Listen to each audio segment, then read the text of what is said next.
কত ধরনের গাছ আপনি দেখছেন আপনার জীবনে?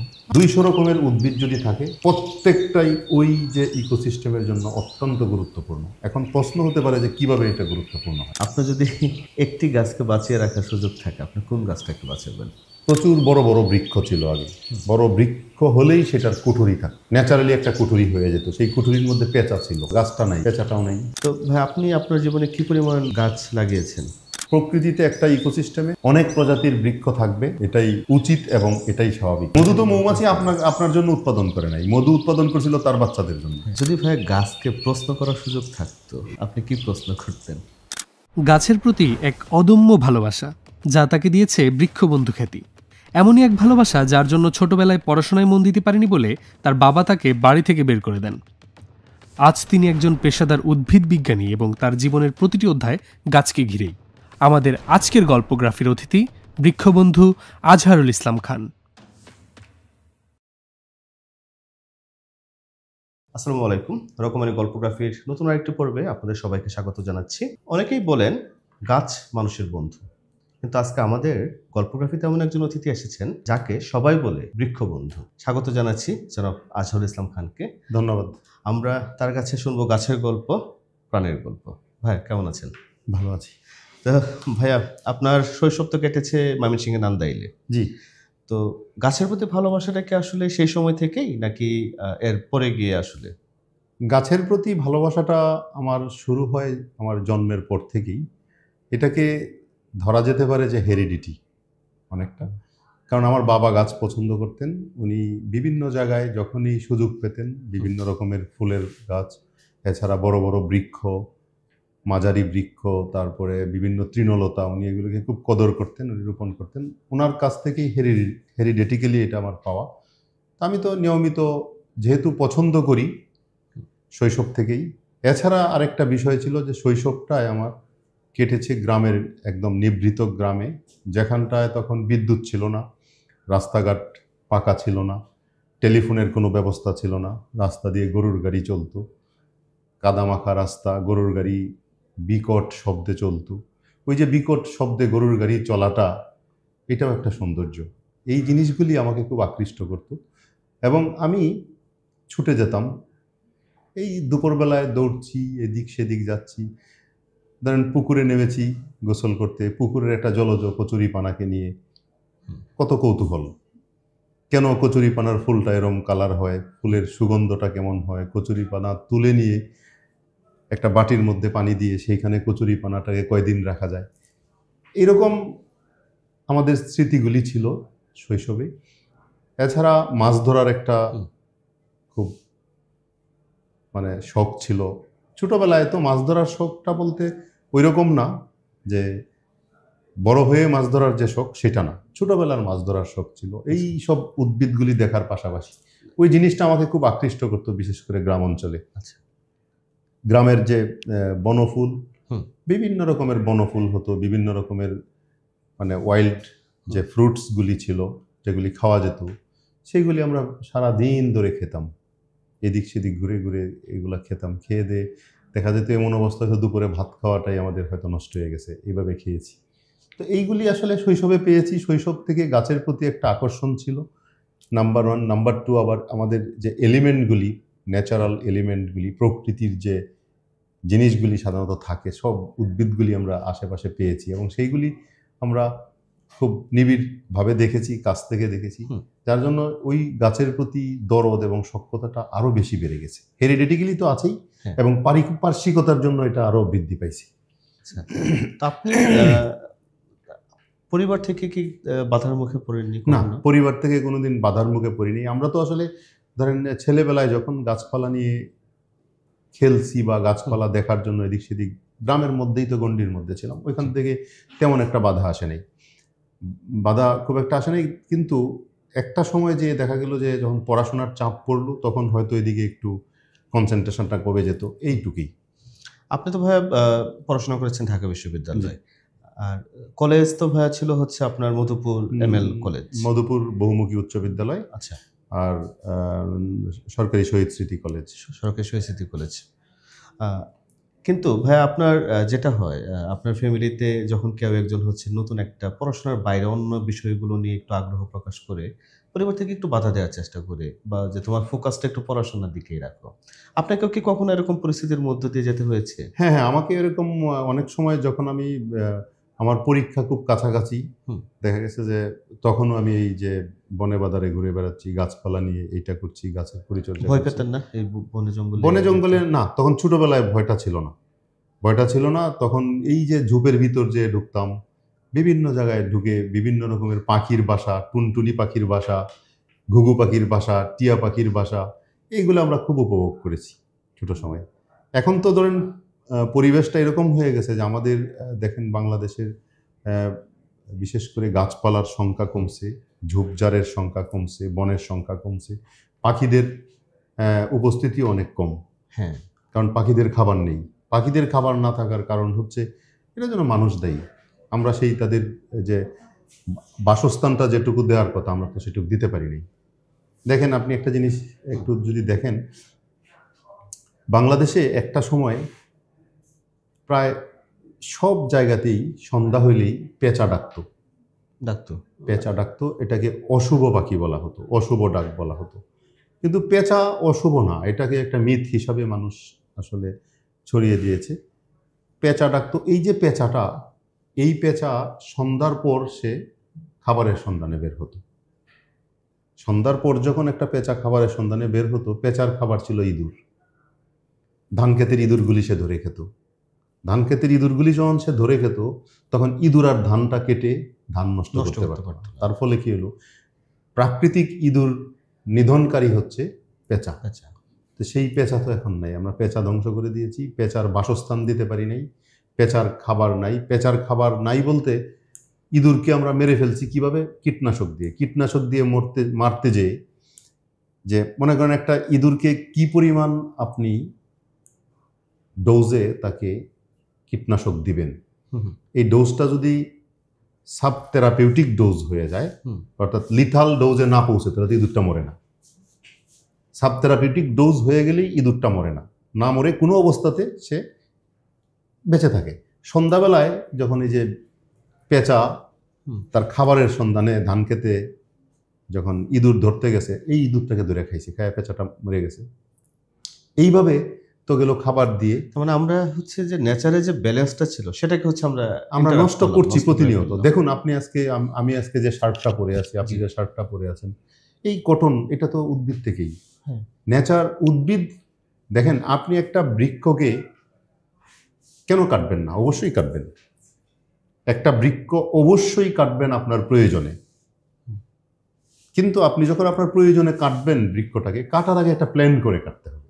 আমি বৃক্ষটাকে কেটে আমি একটা ফার্নিচার বানালাম আমার প্রয়োজনে, তো এইখানে আমি কি করব, তার প্রতিস্থাপন কি দিয়ে করব, করে তারপরে করেন। কিন্তু আপনার কোনো প্ল্যান নাই, কোনো কিছু নাই, একটা বৃক্ষ কেটে নিয়ে আপনি করলেন, ওইখানে আর কোনো বৃক্ষ রোপণ করলেন না, জায়গাটা শূন্য করে থাকলো, এইটা হচ্ছে সমস্যা। ছোটবেলা আমরা তো বইয়ে পড়তাম যে কোনো একটা জায়গায় 25% তার বনভূমি থাকতে হয়। নাই তো এখন তো নাই। তো এটার ফলে যে আসলে দীর্ঘমেয়াদী প্রভাব যে পড়তে পারে, তো সামষ্টিক এই সচেতনতার তো নিশ্চয় অভাব আছে। তো এই জায়গায় কেন আমরা ফেল করলাম? এইখানে আসলে হচ্ছে আমাদের শিক্ষার, আমাদের বইয়ে তো ভাই ঠিকই ছিল যে 25% বনভূমি থাকতে হবে, এইখানে হচ্ছে আমাদের গাছ কাটলে 2টা গাছ লাগাইতে হবে। এখানে আমাদের ব্যবসা, এখানে আমাদের অর্থনৈতিক বিষয়, এখানে আমাদের অজ্ঞতা, এখানে আমাদের উদাসীনতা, সব কিছু দায়ী। পারিবারিক সামগ্রিকভাবে যদি আপনি ধরেন, এটাকে ধরে নিতে পারেন আপনি যে সোশ্যালি এবং পারিবারিকভাবে সেই শিক্ষাটা আসে নাই। যেমন আপনাকে আপনার পরিবার থেকে একটা গাছের সম্পর্কে গুরুত্বটা শেখায় নেই, স্কুলগুলিতে শেখায় নেই। আপনি দেখেন, আমার যেটা ধারণা এবং আমার যেটা বিশ্বাস, আমি মনে করি যে স্কুলগুলিতে প্রত্যেকটা বাচ্চাকে যখন, একটা কথায় আছে, কাঁচায় না নোয়ালে বাস, পাকিলে করে ঠাস ঠাস। যখন একটা বাচ্চার বয়স খুব ছোট, ক্লাস 1-এ বা বেবিতে পড়ে, তখনই তাকে পরিষ্কার পরিচ্ছন্নতার প্রতি গুরুত্ব, তখনই তাকে উদ্ভিদ রোপণের প্রতি তাকে ডেভোটেট করা, উদ্ভিদের প্রতি, বৃক্ষের প্রতি তাকে ভালোবাসা সৃষ্টি করে দেওয়া, বিভিন্ন জায়গায় তাকে নিয়ে যাওয়া, এইগুলি করা উচিত। কেন দেখেন, আমাদের যে নদীগুলি আছে, জি। আপনারা হয়তো ছোটবেলায় পড়েছেন, আমাদের ছোট নদী চলে বাঁকে বাঁকে, বৈশাখ মাসে তার হাঁটু জল থাকে। এই যে কবিতাটা আমাদের পড়াইতো, স্যার পড়া দিয়ে দিত, আমরা অন্ধের মতো মুখস্থ করতাম। নদী কীরকম জিনিস, চলে বাঁকে বাঁকে, কীরকম বাঁকে বাঁকে চলে এটাও জানি না। কারণ এই যে ছোট বাচ্চাটাকে যদি আপনি নদীর ধারে নিয়ে যায় বলেন যে বাবা দেখো এইটা হচ্ছে নদী, এই নদী চলে বাঁকে বাঁকে এইভাবে, তাকে যদি এভাবে শিখান তাহলে নদীর প্রতি তার একটা দরদ সৃষ্টি হবে। তাকে যদি একটা উদ্ভিদের পাশে নিয়ে বলেন যে এই উদ্ভিদটা তোমাকে এইভাবে অক্সিজেন দেয়, এই উদ্ভিদটা আমাদের এইভাবে উপকার করে, উদ্ভিদের অর্থনৈতিক গুরুত্ব, হয়তো বা অর্থনৈতিক গুরুত্বটা সে বুঝবে না, কিন্তু এই উদ্ভিদটা তোমার এই উপকার করে, এই উদ্ভিদ না থাকলে কি হবে, উদ্ভিদ থাকলে কি হবে, এই যে বিষয়গুলি যখন ছোট বাচ্চাদেরকে আপনি দিবেন, ওইটা তার মেমোরিতে, যে তার স্টোরেজে যে সেভ হবে, এটা কিন্তু ডিলিট হবে না কোনোদিন, রয়ে যাবে এটা। হ্যাঁ রয়ে যাবে। তো আমরা সেইটা দিন, এই যে আমাদের ছোট নদী পড়ছি কোন সময়, এই এখন দেখেন 4টা লাইন বলতে পারছি, আমি তো এরপরে আর এটা পরে দেখিনি, সেই ছোটবেলায় পড়া হয়েছে। ওইটা যে মেমোরিতে যে সেভ হয়েছিল এই সেভ অবস্থায় আছে। তো বাচ্চাদেরকে ওই জিনিসটা যদি দেওয়া হয় তাহলে আমাদের পরিবেশের জন্য, আমাদের দেশের জন্য, আমাদের দেশটা সবুজ রাখার জন্য শুরু থেকে শুরু হবে। কারণ এখন একটা কথা তো ভাই প্রায়ই শোনা যাচ্ছে যে ঢাকার বাতাস সবচেয়ে হচ্ছে দূষিত বাতাস। তা এই দূষিত জিনিসটাকে তো বিশুদ্ধ করতে হলে আমাদের হচ্ছে প্রচুর গাছ লাগাতে হবে। এর কি কোনো বিকল্প আছে? এর কোনো বিকল্প নেই। বাট এখন যেটা দেখা যাচ্ছে হয়তো বিভিন্ন জায়গায় হচ্ছে এয়ার পিউরিফায়ারের বিজনেস ডেফিনেটলি গ্রোয়িং। আমাদের স্টুডিওতেও এয়ার পিউরিফায়ার ব্যবহার করতেছি। গাছ এটা যে একটা ধরেন এয়ার পিউরিফিকেশনে কাজ করতো, সেই জিনিসটা হয়তো আমাদের নাই, কমে গেছে। তো এখন যেটার জন্য ধরেন এই যে বিষয়গুলি, এই বিষয়গুলির জন্য আমাদের এই প্রজন্মকে আমাদের শিক্ষা দিতে হবে, এই প্রজন্মকে শিক্ষা দিতে হবে। আমরা আমাদের যে কাজটা করা উচিত, প্রজন্মকে বুঝিয়ে দেওয়া উচিত যে তুমি কি করবা, কি করলে তোমার পরিবেশ ঠিক থাকবে, পরিবেশ ঠিক থাকলে তুমি কিভাবে ভালো থাকবা, পরিবেশ ভালো না থাকলে, নষ্ট হয়ে গেলে তুমি কিভাবে খারাপ থাকবা। এই বিষয়গুলি বাচ্চাদেরকে শিখাইলে আমার ধারণা যে ধীরে ধীরে এটা ডেভেলপ, অবস্থাটা পরিবর্তন হবে। তো ভাই আপনি তো জীবনে প্রচুর গাছ দেখছেন, কেমন হইতে পারে, কত ধরনের গাছ আপনি দেখছেন আপনার জীবনে? আমি অনেক, আসলে এটা তো আসলে সংখ্যাটা এইভাবে কখনো হিসাব করে রাখা হয় নাই। তো অনেক ধরনের গাছেই তো দেখেছি, বা অনেকেই হয়তো দেখেন নাই, এরকম গাছও আমি দেখেছি। তো বিশেষ করে যেহেতু গাছপালা পছন্দ করি, একটা ছোট্ট তৃণ হইলেও যখন এটাতে ফুল ফুটে দেখতে ভালো লাগে, এটা হলো ভালো লাগা থেকে হয় আর কি। বাট এরকম কোনো গাছ পেয়েছেন যে খুব বৈচিত্র্যময় বা বিচিত্র কিছু গাছ সম্পর্কে যদি ভাই আমাদের কিছু গল্প শোনাতেন? যেমন দেখেন, একটা গাছ যে আপনার উদ্দীপনায় সাড়া দেয়, জি, এটা তো আমরা বইয়ে পড়েছি বিভিন্ন, লজ্জাপতি গাছ টাচ করলে সাড়া দেয়, সাড়া দিচ্ছে। কিন্তু লজ্জাপতি গাছে আপনি টাচ করবেন, যখন ছুঁইবেন তখন সে লজ্জা পেয়ে, যেটা বলা হয় আর কি, এটার অন্য সায়েন্টিফিক ব্যাখ্যা আছে, সে তখন পাতাগুলি চুপসে যায়। এছাড়া কিছু উদ্ভিদ আছে, ধরেন যেমন তুরুক চন্ডাল যে গাছটা আছে, এটা আপনারা হয়তো তুরুক চন্ডাল, আচ্ছা, এইটার আপনার নাম শুনছেন কিনা, এইটার পাশে যে যদি আপনি জুড়ে শব্দ করেন, চুরি বাজান, তাহলে গাছের পাতাগুলি আস্তে করে, টেলিগ্রাফ প্ল্যান্ট বলা হয় এটারে, এরকম নোডের মতো এরকম করে নড়তে থাকে। তো এই যে গাছের যে কিছু বৈশিষ্ট্য, এগুলি খুব কাছ থেকে যদি কেউ দেখে এবং তাকে যদি দেখিয়ে দেওয়া যায়, তাহলে সে খুব মজা পাবে এবং দেখবে। তো এইসব জিনিসগুলি আসলে হয় কি, এটা ঔষধি গাছ, বিভিন্ন ঔষধি গাছ, এই ঔষধি গাছগুলি যদি আমাদের থাকে, তাহলে আমাদের দেশের বিশেষ করে বিভিন্ন যে ঔষধ প্রস্তুতকারী প্রতিষ্ঠানগুলিও তো এই থেকে অনেক কাজ করতে পারে। এছাড়া আমাদের ঔষধের জন্য অনেক কাজে লাগতে পারে। তো এই বিষয়গুলি আমাদের আসলে খুবই গুরুত্বপূর্ণ। আপনি কি ভাই গাছগুলোকে কি শুধু হচ্ছে এমনি গাছের কোন বিষয়গুলোকে আপনি পর্যবেক্ষণ করেন? ওইটা কি কোনো বৈজ্ঞানিক কোনো দৃষ্টিকোণ থাকে, নাকি হচ্ছে অন্য কোনো পারপাস থাকে? বা আমি সাধারণত যে কাজটা, আমার ব্যক্তিগতভাবে আমি যে কাজটা করছি, সেটা হচ্ছে একটা উদ্ভিদকে মানুষের কাছে পরিচিতি করিয়ে দেওয়া, এবং সেটার কিছু ঔষধি গুণ তাকে জানানো, সেটার গুরুত্বটা তাকে জানানো, এবং অ্যাজ ওয়েল এজ যে শুধু সিনিয়র পিপল না, যদি বাচ্চারাও যেহেতু দেখে, তাদেরকেও এইটার জ্ঞানটা তাদের মধ্যে পৌঁছিয়ে দেওয়া, যেন তারা এই যে গাছের গুরুত্বটা তারা জানতে পারে। গাছের গুরুত্বটা জানতে পারলে তারা হয়তো একটু সচেতন হবে ভবিষ্যতে, যে এই গাছটাকে হয়তো টিকিয়ে রাখতে হবে, বা এই গাছটাকে কিছু করা যাবে না, বা যে কোনো গাছ হোক, একটা উদ্ভিদ হইলেই তাকে টিকিয়ে রাখা উচিত, কিন্তু আপনার জীবন দিয়ে না, আপনার জীবনটাকে ঠিক রেখে। অর্থাৎ আপনার এমন একটা গাছ আছে যে এইখানে এই গাছটা আপনার রাখলে আপনার জন্য বিশাল ক্ষতি হয়ে যাবে। আপনার একটা বাড়ি করতে পারছেন না, এক্সাম্পল, আপনার জায়গা আছে একটা ছোট্ট জায়গা, জি। এখানে একটা বাড়ি করবেন, তার মাঝখানে একটা গাছ আছে, আপনি বাড়ি করতে পারছেন না। গাছটা যদি বিশাল বড় হয় তাহলে উঠায় নেওয়া যাবে না, কিন্তু গাছটা ছোট সাইজের, যদি উঠায় নেওয়া সম্ভব হয় উঠিয়ে নিয়ে নেন, অন্য জায়গায় পাশে দেন, কিন্তু বিশাল বড় হলে উঠায় নেওয়া যাবে না, তখন আপনার তো বাড়ি বানাইতে হবে। তো আপনি বাড়িটা বানান, গাছটা কাটেন, কিন্তু এইটার জন্য আপনি রিপ্লেস করেন আরো 2-3টা গাছ করে তারপরে কাজটা করেন। এইটাই হচ্ছে আমার মেসেজ, যে আপনি গাছটাকে যতদূর সম্ভব পারেন টিকিয়ে রাখার চেষ্টা করেন। যদি আপনার এই গাছটার জন্য আপনার বাড়িটা একেবারেই হবে না, ধরে নেন আপনার 1% জায়গা, সাপোজ একটা উদাহরণ দিলাম, 1% জায়গার ঠিক মিডিলে একটা গাছ, আপনি কি করবেন? বাড়ি হবে আপনার? না, হবে না।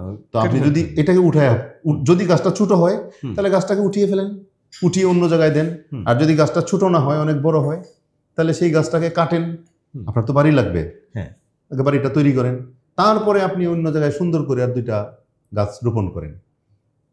তো এই বিষয়গুলি হচ্ছে আমাদের বোঝা উচিত। আমাদের এই বিষয়গুলি নিয়ে আমি সাধারণত মানুষকে বোঝানোর চেষ্টা করি যে গাছ মানুষকে উপকার করবে অবশ্যই, এবং আপনি যদি গাছের কদর করেন, গাছ আপনাকে নিশ্চিত আপনাকে ফেরত দিবে, আপনার ক্ষতি করবে না। আপনি কি ফেরত পেয়েছেন ভাইয়া? জি, আপনি কি ফেরত পেয়েছেন? আমি ফেরত পেয়েছি, যেমন ধরেন আমাকে যদি বলেন, আমি যা ফেরত পেয়েছি তা কোটি কোটি টাকা দিয়েও কিনা সম্ভব না। যেমন আমার শান্তি, আপনি দিতে পারবেন না। আমাকে যদি কেউ বলে যে একজন মানুষ এসে বলল, ভাই আমি শান্তি পাচ্ছি না, কোনো দিকেই উনি শান্তি পায় না, কোনো জায়গায় যেয়ে উনি শান্তি খুঁজে পায় না, আপনি তাকে শান্তি দিতে পারবেন না তো। কিন্তু আমি শান্তি খুঁজে পাই কোথায়? আমি গাছের কাছে গেলে, আমি জঙ্গলে গেলে, আমি প্রকৃতির কাছে যেয়ে বসে একটু প্রকৃতিকে উপভোগ করলে, প্রকৃতি পাখি 2টা ডাকছে ওইখানে বসে কথা শুনলে, এই যে শান্তিটুকু কোটি টাকা দিয়ে তো কিনতে পারবো না আমি। না, আমার জন্য এটা স্পেশালি আমার জন্য, আপনার জন্য না, আরেকজনের জন্য না, মেবি তার জন্য হতে পারে, কিন্তু এই যে শান্তিটুকু আপনি কোটি কোটি টাকাতে কিনতে পারবেন না।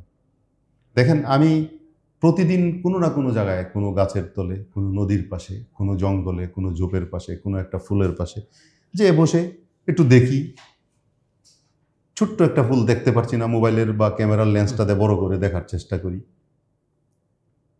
ভিতরের পুংকেশর দেখার চেষ্টা করি, পরাগরেণুগুলি দেখার চেষ্টা করি, গর্ভমুণ্ডটা দেখার চেষ্টা করি।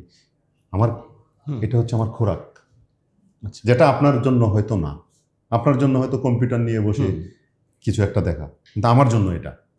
সো দ্যাট বিষয়টা আপেক্ষিক। বিষয়টা আপেক্ষিক বলতে এরকম, যেমন আমাকে 10 কোটি টাকা দিলেও আমি এত ভালো থাকতাম না, আমি এখন যে কাজটা করে যেভাবে ভালো আছি। বাট এই যে ভালো থাকার উপলব্ধিটা, এটা কি ভাই আপনি পরে এসে রিয়েলাইজ করেছেন? এটা আমি প্রথম থেকেই আমার জীবনের শুরু থেকেই আমি গাছের পরিচর্যা করতাম, গাছ রোপণ করতাম, গাছের পোকা তাড়ানোর জন্য কি করা যায় সেটা করতাম, আমি এগুলো করেছি আগে থেকেই। তো ভাই এই যে একটা মজার প্রশ্ন করতে চাই, ধরেন আপনি যদি কখনো গাছ হতেন তাহলে কোন গাছটা হতেন? হ্যাঁ, এই বিষয়টা তো আসলে খুব ইন্টারেস্টিং। আমি যদি গাছ হতাম, আমাকে যদি বলেন আপনি যদি গাছ হতেন কোন গাছটা হতেন, আমি একটা গাছের নামও বাদ দিতে পারবো না। যদি একটাই অপশন দেওয়া হয় যে আপনি একটা গাছে হতে পারবেন, এটা খুব কঠিন প্রশ্ন। তবে আমি সুবিশাল বৃক্ষ হতাম, একটা বিশাল বৃক্ষ, পৃথিবীতে সবচেয়ে বড় বৃক্ষ, সবচেয়ে উঁচু বৃক্ষ, যেটা এখন ধরেন বাংলাদেশের প্রেক্ষাপটে যদি বলেন, আমি বইলাম গাছ হয়ে বসে থাকতাম। বইলাম বিশাল উঁচু বৃক্ষ, সবচেয়ে উঁচু বৃক্ষ বাংলাদেশের, ধরেন ওইটা মনে করেন যে বনে থাকবে, যে জঙ্গলে থাকবে, অনেক পরিমাণ অক্সিজেন দিতে পারে অনেকভাবে। আবার অনেকে বলে যে আমি বটবৃক্ষ হইতাম। বটবৃক্ষও বেশ সুন্দর, কারণ বটবৃক্ষ এত বড় হয় যে বটবৃক্ষ বিশাল বড় হয় এবং টিকেও থাকে তো অনেক দিন টিকে। তা আপনি যদি আমাকে অপশন দেন তাহলে বটবৃক্ষ হতে চাই, অনেক দিন টিকে, বিকজ এটা ধীরে ধীরে এক্সপ্যান্ড করে, গাছটা। জি। এবং এটাতে যেহেতু গাছ বড়, গাছের পাতার সংখ্যাও বেশি। পাতার সংখ্যা বেশি হলে তাহলে বিষয়টা কি, পাতার সংখ্যা বেশি হলে তো সালোক সংশ্লেষণ বেশি করতে পারে, অক্সিজেনও বেশি দেয়। বেশি দেয়। গাছ যেহেতু বড়, ফলের পরিমাণ বেশি, ওয়াইল্ড লাইফ সাপোর্টিং হয়, বন্য প্রাণীরা ওইখান থেকেই এর ফল খেয়ে বেঁচে থাকে। আবার অনেক বেশি ফল হয়। আবাসও করতে পারে গাছে। হ্যাঁ, গাছের নিচে বসবাসও করতে পারে, সুন্দর ছায়াতলে সুন্দর একটা ঘর বানায় থাকতে পারে। এবং আমরা আমাদের গ্রামে দেখতাম যে ওই বট গাছকে ঘিরে আবার মিথ থাকতো কিছু। এইটা ধরেন বট গাছকে ঘিরে অনেকেই অনেক কিছু করে, যেগুলি অনেকগুলি করা উচিত না। একটা গাছ তো আপনাকে কখনো এরকম কিছু দিতে পারবে না, তার নিজস্ব তার ওই ইয়েটা নাই, নিজস্বতা নাই, ওইটা দিতে পারবে না। তবে হ্যাঁ, গাছের তলে আপনি শীতল থাকার জন্য একটা ছোট ঘর বানাইতে পারেন, একটা বাড়ি করতে পারেন, ছোট একটা বসার ঘর তৈরি করতে পারেন গাছের তলে, কতক্ষণের জন্য বসে বিশ্রাম করতে পারেন। আবার বট গাছ তলে অনেক সময় দেখবেন যে হাট বাজার হয়, অনেকে আবার হচ্ছে যে গ্রাম্য যে সালিশি, গ্রাম্য দরবার সালিশি গুলাও হচ্ছে, দোকান হয়, দোকান হয়। এগুলা বিভিন্ন কেন্দ্রগুলি বট গাছকে কেন্দ্র করে হয়, একটা কমিউনিটি প্লেস হয়ে যায়। তো এটাকে কখনো এইরকম কিছু করা উচিত না যেটা কিনা মানুষের ধর্মীয় অনুভূতিতে আঘাত লাগে, এদিকে না যাওয়াই ভালো থাক। আচ্ছা, তো ভাইয়া আপনি তো নিশ্চয়ই বেশ কিছু বিরল গাছ দেখার সুযোগ আপনার হয়েছে বাংলাদেশে, যেগুলো বিরল প্রজাতির কিছু গাছ, তো সেগুলো সম্পর্কে যদি ভাই একটু বলতেন। বাংলাদেশে বিরল গাছ বলতে ধরেন পারুলটা তো একদম একেবারেই আপনার বিলুপ্ত হয়ে গেছে। এখন ধরেন পারুল, যেটা আমরা অনেকেই দেখবেন যে বলে দেবে আপনাকে পারুল, কিন্তু এটা পারুল না। আচ্ছা, এটা হচ্ছে ধারমারা নামে একটা গাছ আছে, বৃক্ষ আছে, ওইটাকে পারুল বলে চালিয়ে দেয়। পারুল আসলে বাংলাদেশে 1-2টা জায়গায় থাকতে পারে, মধুপুর বনে হয়তো 1-2টা গাছ থাকতে পারে। আর হলো যদি বলেন রক্তচন্দন, যেটা রক্তচন্দন গাছটা বাংলাদেশে খুব কম আছে, খুবই কম। আচ্ছা, খুবই কম। মধুপুরের দিকে মনে হয় একটা গাছ আছে, অর্থাৎ এটা খুব দুর্লভ গাছ। আপনি নিশ্চয়ই রক্তচন্দন সম্পর্কে জানেন যে কাঠ হয় টুকটুকে লাল, এবং রক্তচন্দনের কাণ্ডটা যদি চিরে দেন কিছু দিয়ে, রক্তের মতো একদম অনর্গল পড়তে থাকে। আচ্ছা, ঝরতে থাকে। তো এই জন্য এই কাঠটা খুব দামি কাঠ। তো এই রক্তচন্দন বিশেষ করে বাংলাদেশে মধুপুরেই আছে। আচ্ছা, ওকে। আপনি ভাই এই গাছ দেখার উছিলায় তো মোটামুটি সারা বাংলাদেশ কি ঘোরা হয়েছে, বা কতগুলো জায়গা? বাংলাদেশের অনেক জায়গায় ঘুরছি আমি গাছ দেখা। এছাড়া আমি শুধু বাংলাদেশ না, আমি বিশ্বের বেশ কয়েকটা বোটানিক্যাল গার্ডেনেও গেছি। আপনার অভিজ্ঞতাগুলো কেমন ছিল? হ্যাঁ, চমৎকার। তো ওখানকার ধরেন আমি ওই কর্ণাটকে কয়েকটা বোটানিক্যাল গার্ডেনে আমি গেছি। কর্ণাটকে, তামিলনাড়ুতে গেছি কয়েকটা বোটানিক্যাল গার্ডেনে। তারপরে কর্ণাটকের উটি একটা বোটানিক্যাল গার্ডেন আছে, উটিতে গেছি। ওখানে ওই গার্ডেনগুলি অত্যন্ত সুন্দর, বেশ দর্শনীয় স্থান।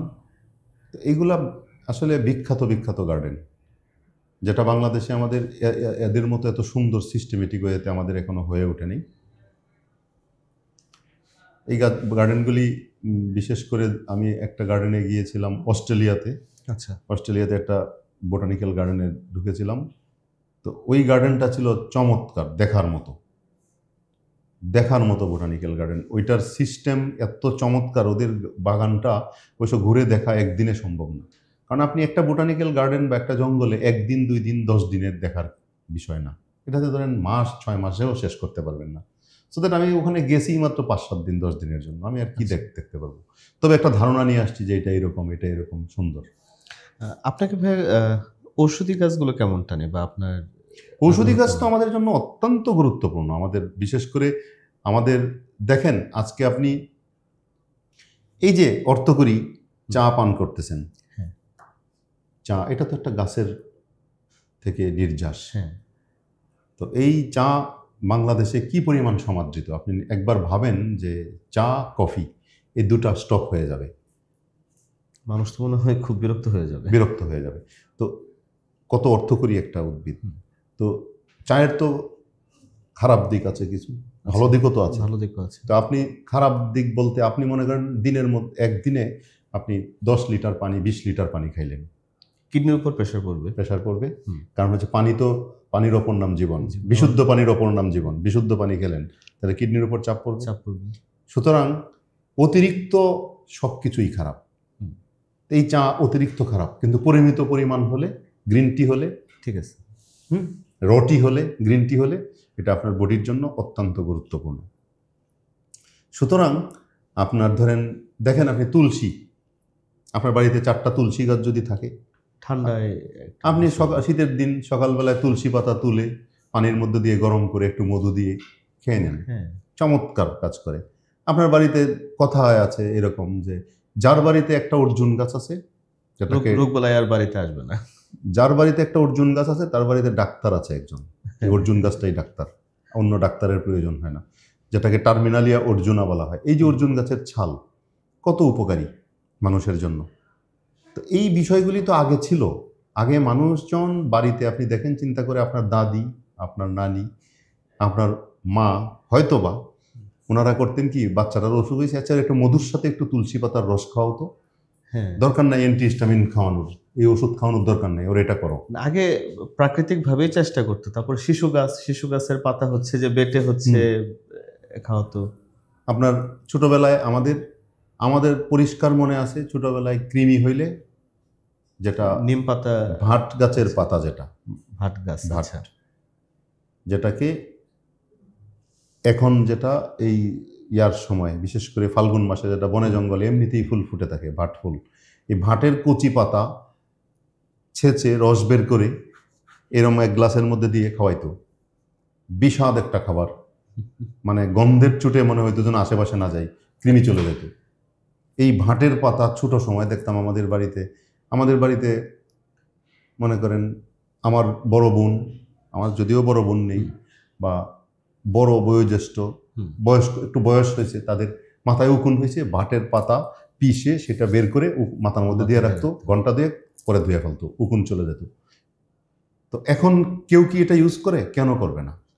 কারণ হচ্ছে আমরা এটা জানি না তো, ধারাবাহিকতাটা ধরে রাখতে পারি নাই। কোথায় যেন একটা শিকলটা ছিঁড়ে গেছে, শিকলটা কোথাও ছিঁড়ে গেছে, শিকলটা ছিঁড়ে যাওয়ার পরে এখন আর এটা হচ্ছে না। আমাদের তো এটা দরকার। একটা জায়গায় ভাইয়া, আমি জানি না আমি রাইট অর রং, একটা জায়গায় হতেছে মানুষের জীবন তো আসলে সবসময় শহরমুখী। আমরা যখনই গ্রাম থেকে শহরে চলে আসছি, আমাদের জায়গা খুবই লিমিটেড হয়ে গেছে। আমরা 4 দেয়ালের বাইরে আসলে দেখার সুযোগটা আমাদের কমে গেছে। এইটা ধরেন আগেও তো শহর ছিল, তো বাড়ির চারপাশে কিছুটা হলেও জায়গা ছিল। শহর, হ্যাঁ, আগের শহরের বাড়িগুলি অন্যরকম ছিল। না যাই হোক, এটা হইলেও মনে করেন গ্রামের বাড়িগুলি তো আমাদের এখন আর একদম নষ্ট হয়ে যায় নাই, না, নষ্ট হয় নাই। তো এই বাড়িগুলিতে আমরা এটা করতে পারি। দেখেন আসলে আপনি আজকে এখান থেকে মনে করেন আপনি উত্তরায় যাবেন, আপনি যাইবেন, যেতে হবে আপনাকে, এই যে মনস্থির যে করলেন, এইটাই যাওয়া, মানে যেতেই হবে আমার, যেতেই হবে আমাকে, আপনি যাবেন। কিন্তু যদি আপনি মনে করেন যে যাচ্ছি, হচ্ছে না, তাহলে আপনারা যাওয়া হবে না। সুতরাং আপনাকে আগে মনস্থির করতে হবে যে আমি আমার বাড়িতে আমার 10 জনকে দিয়ে তো আবার চিন্তা করে আমি পারবো না, আমি আমার বাড়িটাকে আমি সবুজ রাখবো। এরকম যদি 10 জন চিন্তা করে একটা গ্রামের, তাহলেই তো গ্রামটা সবুজ। এরকম যদি 10টা গ্রাম চিন্তা করে, তাহলে তো ইউনিয়নটা সবুজ। এভাবে যদি 10টা ইউনিয়ন করে, তাহলে তো থানাটা সবুজ, উপজেলাটা সবুজ। এরকম যদি 50টা উপজেলা করে, তাহলে তো একটা ডিভিশন, একটা জেলা ঠিক হয়ে যায়। এইরকম করে ধাপে ধাপে তো এটা হইতে হবে। এখন তো একটা টেন্ডেন্সি মানুষের তো দেখা যাচ্ছে ছাদ বাগান করার, তো কিছুটা হলেও মানুষ হয়তো অ্যাওয়ার হয়েছে, যে একটু সচেতনতা তার ভিতরে চলে আসছে, যে একটু ছাদ বাগানে আমি কিছু গাছ লাগাতে পারি। এখন কেউ যদি ভাই আপনার কাছে পরামর্শ চায় যে আমি আমার বাড়ির চারপাশে কি ধরনের গাছ লাগাতে পারি বা কোন গাছগুলোকে আমি বিবেচনা করব, সেক্ষেত্রে আপনার পরামর্শ কি থাকবে? ছাদে যদি গাছ রোপণ করতে চান, জি, ছাদের প্রথমেই হচ্ছে যে ছাদে বিশাল আকার বৃক্ষ আপনি পারবেন না। তো সেই ক্ষেত্রে আপনার এমন বৃক্ষ মাঝারি টাইপের ছোট জাতের গুল্ম জাতীয় গাছ রোপণ করতে হবে, এটা হচ্ছে প্রধান শর্ত। কারণ বৃক্ষ আপনি রেন্টিনিয়া বা আপনি ধরেন ছাদে নিয়ে একটা কাঁঠাল গাছ, বিশাল আকৃতির একটা কাঁঠাল গাছ ছাদে রোপণ করে দেবেন, এটা হবে না, লোডটা নিতে লোড হয়ে যাবে বা গাছটাও বড় হবে না। সেই দিক থেকে আপনি ছাদের জন্য গাছ নির্বাচন করবেন ছোট টাইপের এবং গুল্ম টাইপের। গুল্ম টাইপের। আচ্ছা। এক্স্যাক্টলি। আর গ্রামের বাড়িতে কেউ যদি তার এইটা চারপাশে হচ্ছে জায়গা আসলে করতে চায়, গ্রামের বাড়িতে যদি কেউ বৃক্ষরোপণ করতে চায় হুম।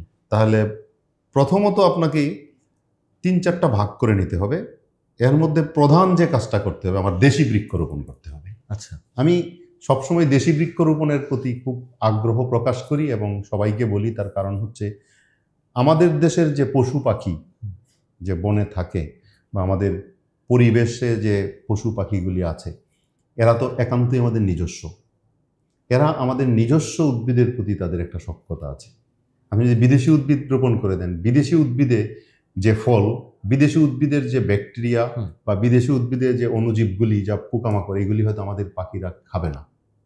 আচ্ছা, সুতরাং নিজস্ব দেশীয় উদ্ভিদ যদি রোপণ করেন তাহলে ওই উদ্ভিদের ফল পাখিরা খাবে, আপনি 2টা খাবেন, পাখি 2টা খাবে, প্রতিবেশী কয়টা খাবে, তাহলে এটা খুব আইডিয়াল হয়। তো ভাই এই জায়গাটাতে একটা স্বাভাবিকভাবেই একটা প্রশ্ন কিন্তু চলে আসে। এখন তো জেনেটিক্যালি মডিফাইড অনেক হ্যাঁ, জিএমও তো প্রচুর প্রচুর হচ্ছে। হচ্ছে। তো সেই জায়গায় কি ভাই দেশীয় যে জাতগুলো আছে গাছের, সেটাকে আসলে সংরক্ষণ করা সম্ভব হচ্ছে? সম্ভব না কেন? আপনি চাইলেই হবে। আমরা আপনাকে করতে পারছি কিনা রাইট নাও? আমরা আসলে যারা করছে তারা করছে, কেউ করছে না। আপনি চাইলে পারবেন না কেন? আপনার দেশীয় জাম দেখেন, বাংলাদেশে একটা উদ্ভিদ ছিল, আগে আপনারা খেয়েছেন কিনা, ছোট আমের চেয়ে ছোট, লিচুর চেয়ে সামান্য বড়, মাল্যা আম বলতো, যেটাকে মাল্যা আম বলতো। এই মাইলামটা আমাদের দেশে বিলুপ্ত। এখন বিশেষ করে যে বিষয়টা হয়, আপনি হয়তো জেনে থাকবেন যে এই পৃথিবীতে প্রত্যেকটা সিজনে আলাদা আলাদা উদ্ভিদে ফুল ফোটে। একবারে তো সব ফুল ফোটে না। না। এখন এরকম কি হইতে পারতো না যে সব ফুল একবারে মার্চ মাসে ফুটবে, মার্চ মাসেই হারভেস্টিং হবে, সারা বছর আর কোনো গাছে ফুল ফুটবে না? তাই তো বৈচিত্র্য থাকতো। এটা তো হইতে পারতো। হইতে পারতো, হয়তো। সৃষ্টিকর্তা চাইলেই এটা হইতো। হ্যাঁ, হয়তো। উনি চান নাই। উনি কি করছেন?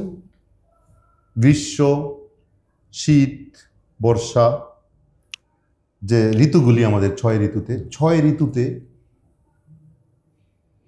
আলাদা আলাদা ফুল ফুটে। হ্যাঁ।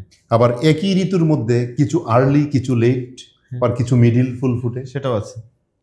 এখন এই যে ফুলগুলি ফুটে, আপনার যদি একবারে ফুটতো তাহলে আপনার একবারে হারভেস্ট করতে হতো। একবারে হারভেস্ট করে এনে রাখলে সেটা সংরক্ষণ ব্যবস্থা নষ্ট হয়ে যাওয়া, অনেক কিছু ঝামেলা ছিল, বৈচিত্র্যতা তো থাকতোই না।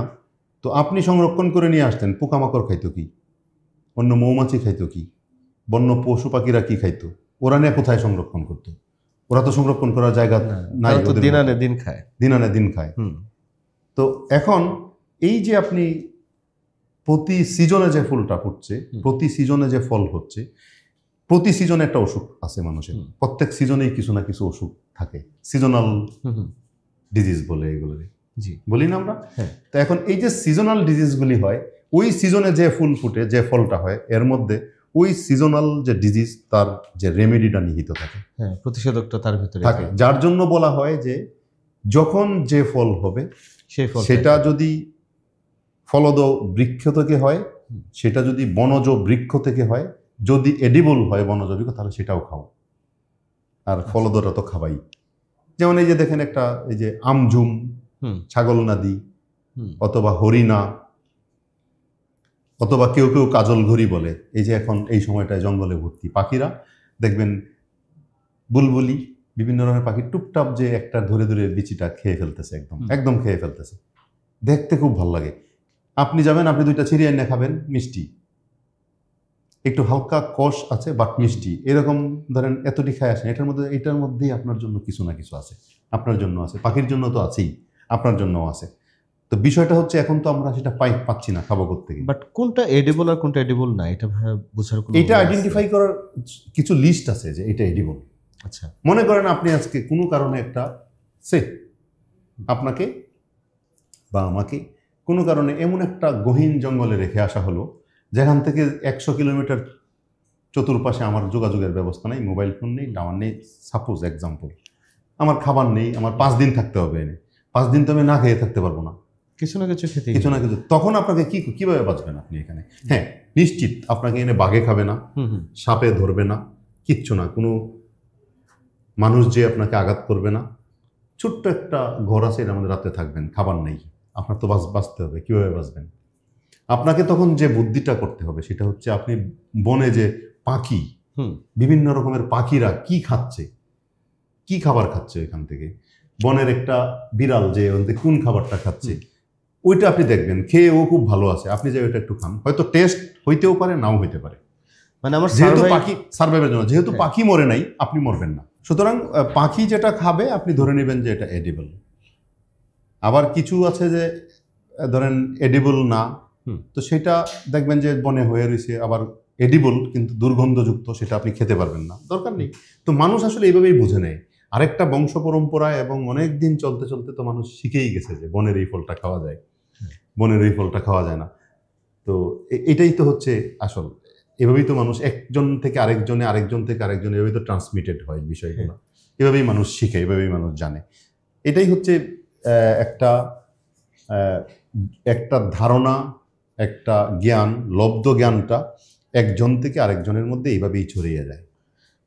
ভাইয়া, এটা তো গেল যে গাছ আমাদের জীবনের সবচেয়ে বেশি দরকারি, বা বুঝতে পারলাম যেটা আমাদের জীবনে তার ভূমিকা অপরিসীম। সব গাছে কি আসলে উপকারী?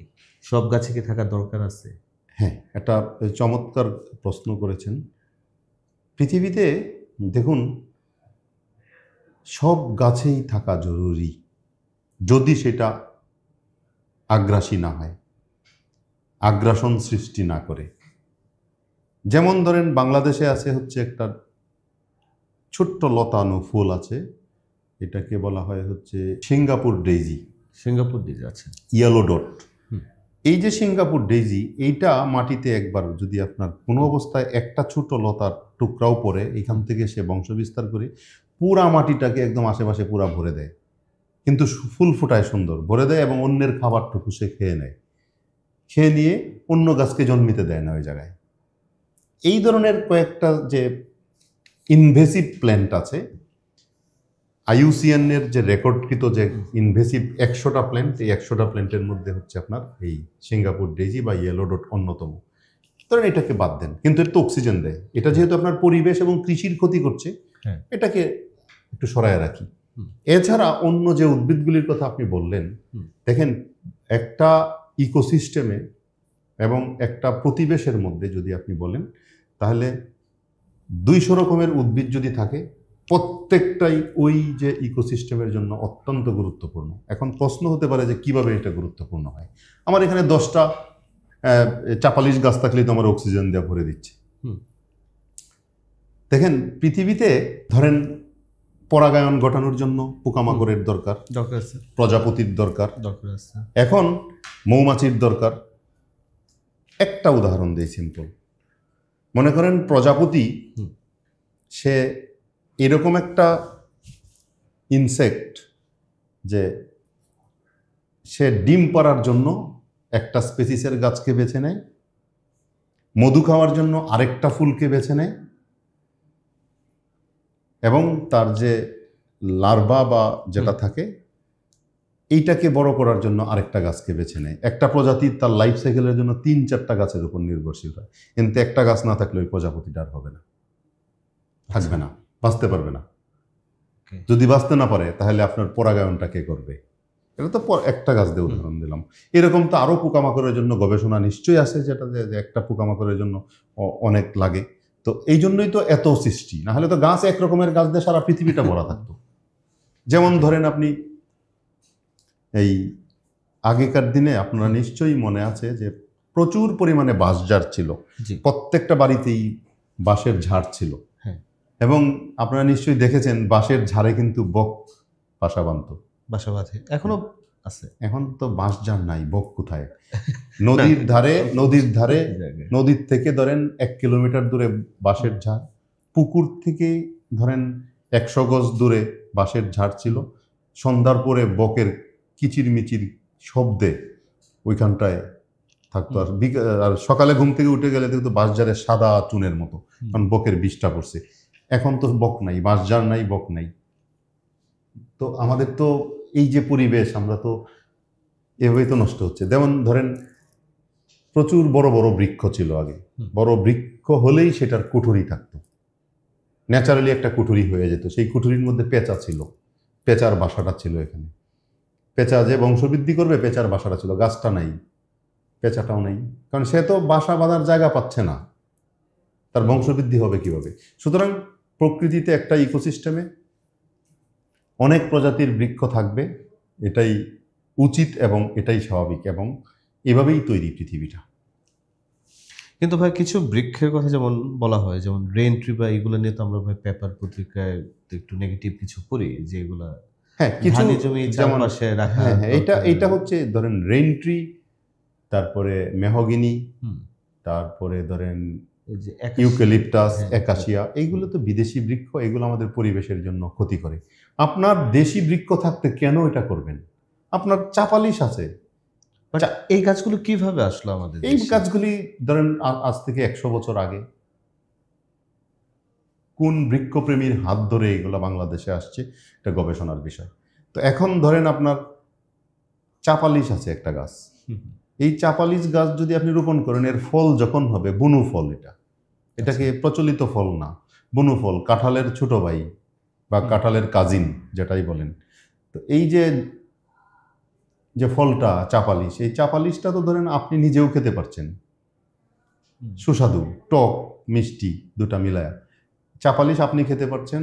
আবার চাপালিশ বন্য পশুরা খাচ্ছে, পাখিরা খাচ্ছে, কাঠবিড়ালি খাচ্ছে, বেজিতে খাচ্ছে, যারা পাচ্ছে ওইখানে কমিউনিটিতে যারা আছে। তো এখন আপনি যদি আপনাকে দিয়ে বা আমার পাশে যে ভাইটি বসে আছেন, তারা যদি সবাই ভাবে এরকম যে আপনার তো বিশাল আকার একটা বন আছে, আপনার বাড়িতে অনেক উদ্ভিদ আছে, অনেক গাছ আছে, আপনি একটু ভেবে দেখেন তো আপনার যে আশেপাশের যে বন্য প্রাণীরা আছে, আপনার এই জীবনে কোনোদিন ওদেরকে খাবার দিতে পারছেন আপনি? মনে হয় না। খাবার দিতে পারবেন না, তো কিভাবে দিবেন? আপনি কয়টাকে খাবার দিবেন? কিন্তু এরা বাঁচে কেমনে? এই যে আপনি বৃক্ষরোপণ করছেন, সেই বৃক্ষে যে ফলটা হয়েছে, সেই বৃক্ষে যে ফুলের মধু হয়েছে, সেই বৃক্ষে যে বীজ হয়েছে, এইগুলা খেয়েই তো আপনার আশেপাশের এই যে বন্য প্রাণীগুলা বেঁচে আছে। এই বন্য প্রাণীগুলা বেঁচে আছে বিদায় আপনি আর টিকে আছেন। কিরকম? বন্য প্রাণীগুলি বেঁচে থেকে সে এই সাইকেল অনুযায়ী এই প্রকৃতিতে এসে ফুলের পরাগায়ন করতেছে, পরাগায়ন করার ফলে আবার পরাগায়ন হচ্ছে, পরাগায়ন হয়ে নিষেক হচ্ছে, নিষেক হয়ে আবার ফল হচ্ছে, ওরাই তো করছে এটা।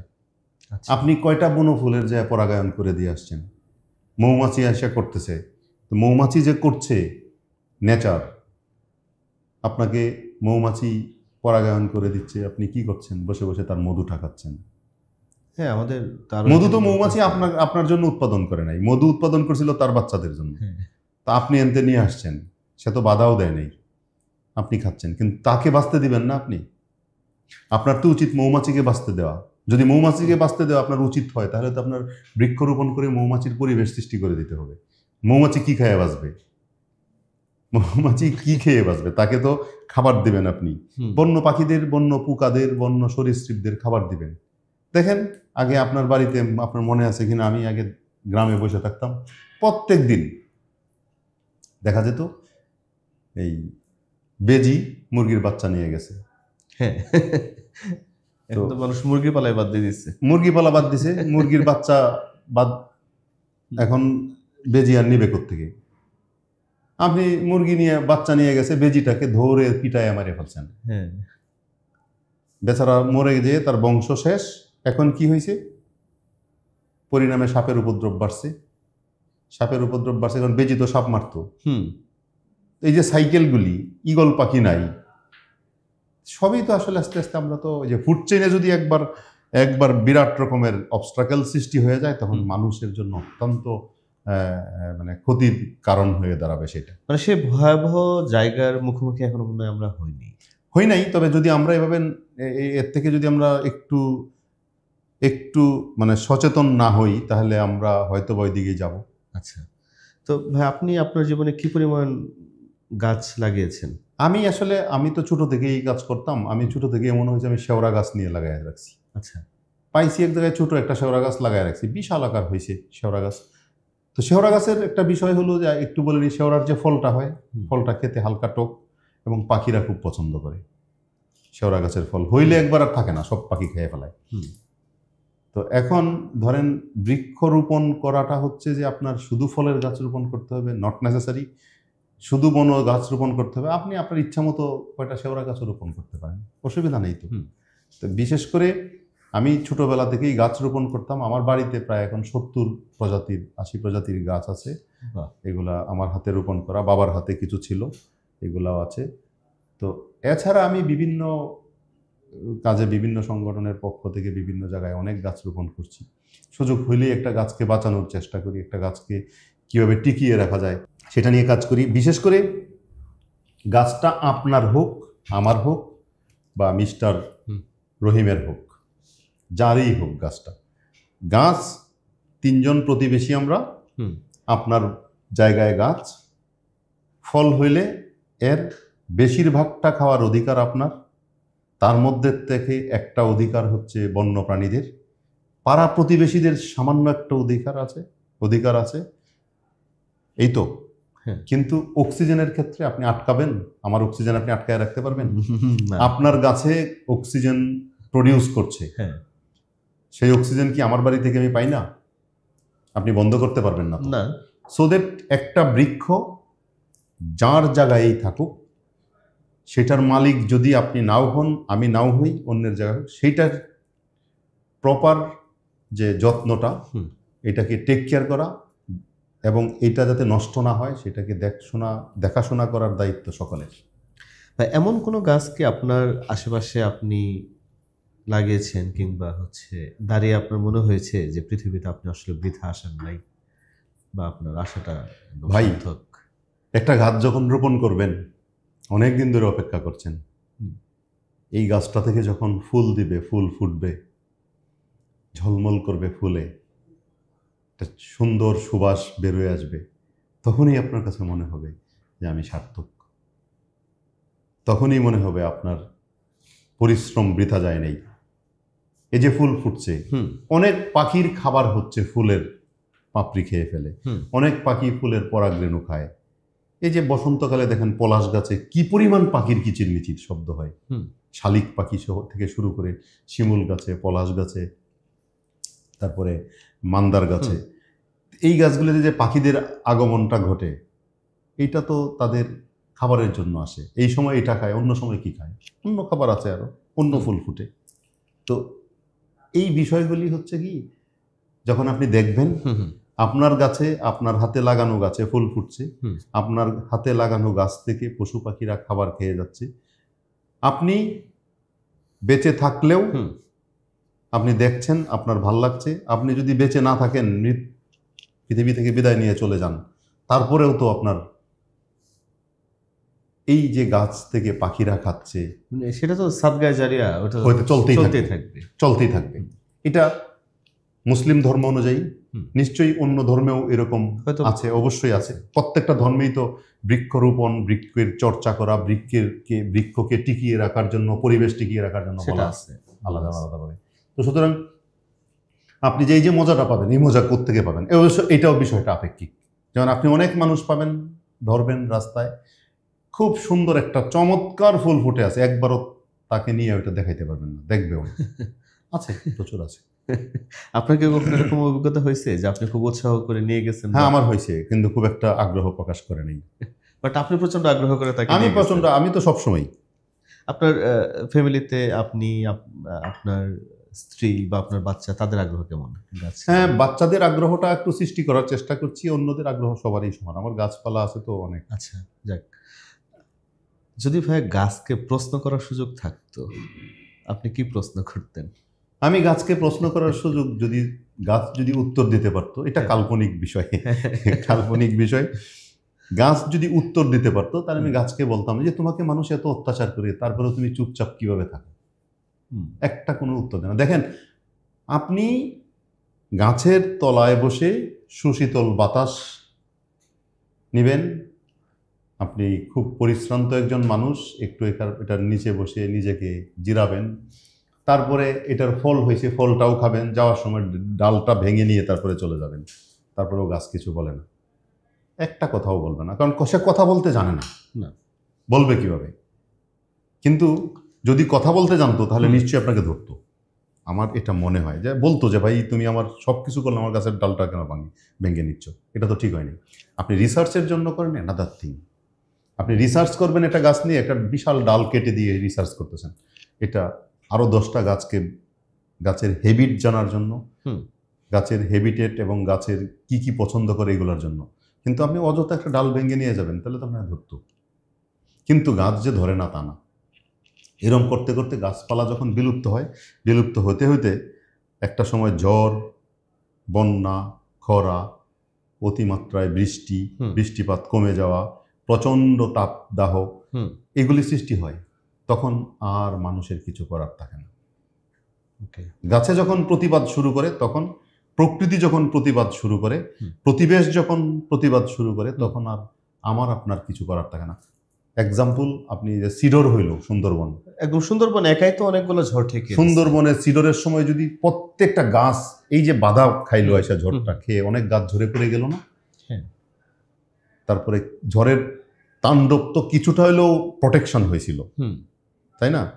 মনে করেন সুন্দরবনটা পুরাটা উজাড় করে দেন, ঝড়ের বেগটা কি বাড়বে না? মানে যে লোকালয় সেটা গেছে যতটুকু পাক একদম লন্ডভন্ড হয়ে গিয়েছিল। তো এখন যদি প্রচুর গাছপালা থাকে ওইটার উপর দিয়ে চলে যায়।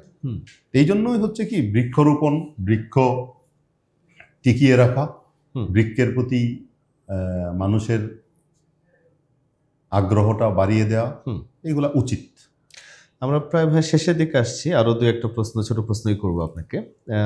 তো আমার যেটা মনে হচ্ছে যে আপনার গাছ থেকে পাওয়া জীবনে সবচেয়ে বড় শিক্ষা ধৈর্যটাই। আসলে হয়েছে কি, গাছ থেকে গাছের কাছে যেয়ে যদি আপনি কতক্ষণ থাকেন, তাহলে আপনার ধৈর্য শক্তি বাড়বে, আপনার ভালোবাসা বাড়বে, ভালোবাসতে শিখবেন, এগুলো অটোমেটিক বাড়বে। আরেকটা ভাই কাল্পনিক প্রশ্ন, আপনার যদি একটি গাছকে বাঁচিয়ে রাখার সুযোগ থাকে, আপনি কোন গাছটাকে বাঁচাবেন? বটবৃক্ষ। বটবৃক্ষ, শুধু একটা গাছ কেন? কারণ এই যে বটবৃক্ষ বিশাল হয়, কমিউনিটি এবং বিশাল হয়, অনেক দিন বটবৃক্ষ বিশাল আকার হয়, অনেক দিন যাবৎ সে বেঁচে থাকে। বিশাল আকার হওয়ার কারণে তার পাতার সংখ্যা বেশি থাকে, শালুক সংশ্লেষণ বেশি হয় এবং ফলের পরিমাণ বেশি হয়। শালুক সংশ্লেষণ বেশি হলে আমার আপনার প্রাণীগুলোর জন্য উপকার, ফলের পরিমাণ বেশি হলে বন্য প্রাণী, ওয়াইল্ড লাইফের জন্য উপকার। এই জন্য বটবৃক্ষ যদি থাকে তাহলে ওই এলাকার পাখি, ওই এলাকার বিশেষ করে মানুষের জন্য যে অক্সিজেন দরকার, সুশীতল বাতাস, অক্সিজেন সাপ্লাই দিবে। আর ভাই কিছু ওষুধি গাছের সাজেশন আপনার কাছে চাইবো, যে কোন গাছগুলোকে আমরা সংরক্ষণ করতে পারি নিজেরা। আসলে বলতে গেলে এবং এই অনুষ্ঠানের মধ্য দিয়ে যদি এই ভিডিও দেখে কারো যদি আগ্রহ হয় যে আমি এই প্রজাতিটাকে সংরক্ষণ করতে চাই বা আমি একটু এফোর্ট দিতে চাই, সেজন্য একটা রেফারেন্স পায় যে আমি এই গাছগুলোকে। বিশেষ করে আপনি দেখেন আমাদের অর্জুন গাছটা খুবই মূল্যবান, অর্জুন, তারপরে ধরেন আছে হচ্ছে তুলসী, অত্যন্ত মূল্যবান। পৃথিবীতে প্রত্যেকটা উদ্ভিদেরই কোনো না কোনো ঔষধি গুণ আছে। আচ্ছা, আমরা কিছু জানি, কিছু জানি না।